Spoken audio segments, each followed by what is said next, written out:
Hi అండి. ఎంతో టేస్టీగా ఉండే పెసరపప్పు పాయసం ఎలా చేయాలో ఇది చూపిస్తాను, ఒకసారి చూడండి.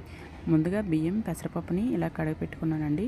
ఒక గ్లాస్కి 2 గ్లాస్ వాటర్ వేసుకోవాలి. తర్వాత స్టవ్ వెలిగించి 4 విజిల్స్ వచ్చే వరకు ఉంచాలి. ఇలా రెడీ అవుతుందండి. దీన్ని బాగా కలుపుకోవాలి. ఇదంతా బాగా కలుపుకున్నాక మళ్ళీ పొయ్యి వెలిగించాలండి. పొయ్యి వెలిగించి ఆ మిశ్రమాన్ని బాగా మిక్స్ చేసుకొని అందులో కొంచెం వాటర్ వేసుకోవాలి. వాటర్తో పాటుగా బెల్లం, పంచదార వేయాలి.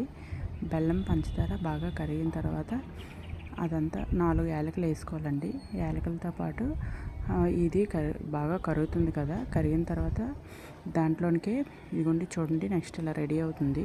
ఇందులోకి కొంచెం చిటికెడు ఉప్పు వేసుకోవాలండి. ఉప్పుతో పాటుగా కొంచెం కలుపుకోవాలి. కలిపిన తర్వాత ఉప్పుతో పాటుగా 1 కప్పు వాటర్ మిల్క్ వేసుకోవాలండి. మిల్క్ వేసి దాన్ని బాగా కలుపుకోవాలి. కొంచెం వాయిస్ అందించడంలో కన్ఫ్యూజన్గా ఉంది, ఏమీ అనుకోవద్దు, కొత్త కదండి, అలా అలా అలవాటు అయిపోతుంది.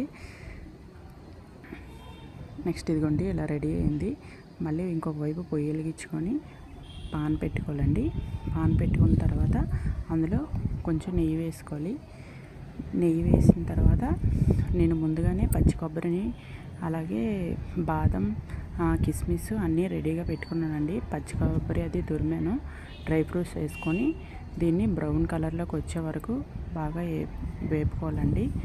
ఇదంతా బ్రౌన్ కలర్లోకి వస్తుంది. వచ్చిన తర్వాత ఈ మిశ్రమాన్ని తీసుకొని ఇప్పుడు మనం పక్కన రెడీ చేసి పెట్టుకున్నాం కదండి, అందులో ఇది వేసుకోవాలి. వేసిన తర్వాత దీన్ని బాగా కలుపుకోవాలండి. మంచిగా మిక్స్ చేసి బాగా కలుపుకోవాలి.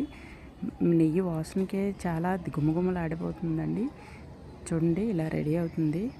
ఎంతో టేస్టీగా ఉండే పెసరపప్పు పాయసం అనేది రెడీ అయింది. చూడండి, మీ అందరికీ